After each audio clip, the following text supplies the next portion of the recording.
Welcome back to a new video. This lecture is going to be about autocorrelation. This video is going to be one of the videos that I create for my time series analysis playlist. You can just reach to that playlist from the cards of this video. Let's start coding. Let's start by creating a dataset to work with. I'm going to make a copy paste again for the data creation part, and then I'm just going to say data frame.head for displaying the first 5 rows and our dataset looking great. Okay, let's start with autocorrelation.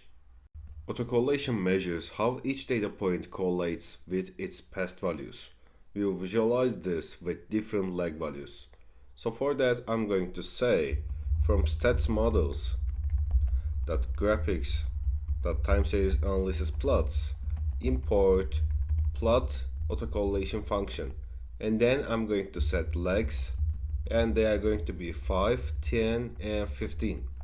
Then I'm going to say for lag in lags plt figure, and I'm going to set the figure size as 14 to 10, and then actually we can write this outside of the loop too, it's okay, we can just say this, and then I'm going to say plot autocorrelation function data frame values, and lags is going to be equal to the lag for each iteration.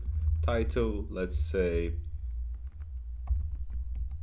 autocorrelation plot lag, and now we are going to give the lag inside the loop, and we will say plt.show. Actually it's plot, not plt. We are going to use plot autocorrelation function, and I'm going to make this run. Great. So notice how the correlation diminishes as we increase the lag. So we can just say 40 to here too, and we can just check them too.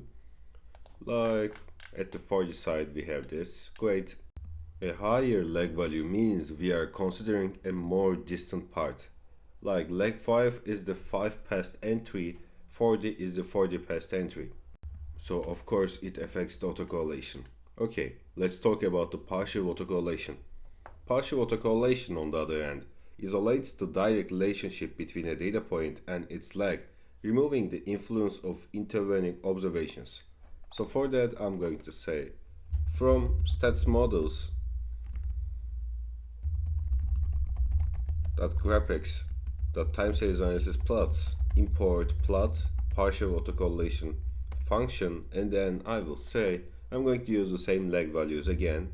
I'm going to say for lag in lags plot partial autocorrelation function data frame values, and I will give lags, and I'm going to give the title like I will use an f string partial autocorrelation plot, and I will say lag is going to be equal to lag again at the title, and we can just say plt.show like the last time. Great, we can see our results in here. To sum it up, autocorrelation gives a broad view of how each point relates to its past, while partial autocorrelation hones in a direct connection, eliminating intervening effects. Adjusting the lag values allows us to explore correlations over different time spans.